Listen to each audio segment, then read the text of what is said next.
à Paris.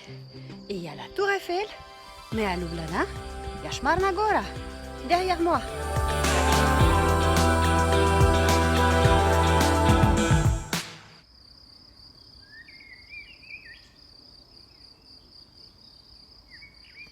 Vous avez entendu ce bruit? Écoutez, on se trouve qu'à une dizaine de kilomètres de la capitale slovène. Et vous pouvez entendre les cigales et aussi le merle. N'est-ce pas génial?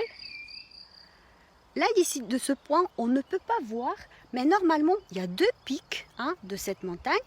Une s'appelle Šmarna Gora et le deuxième pic s'appelle Grmada.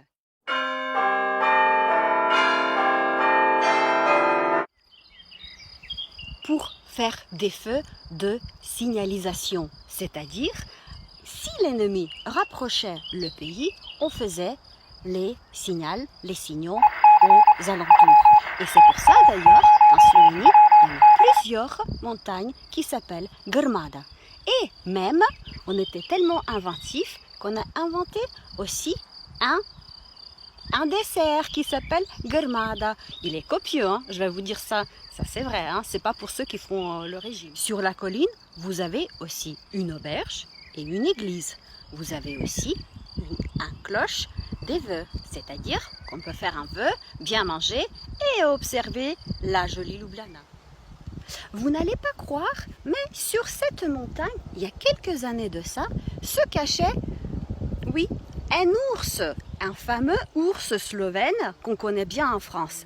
Imaginez, c'était la maman avec deux petits oursons qui se cachaient sur la colline.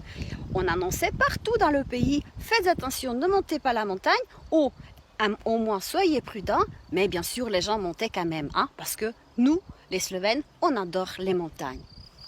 Et moi je vais sonner à la cloche des vœux parce que je veux que les touristes francophones bientôt arrivent en Slovénie. À la prochaine!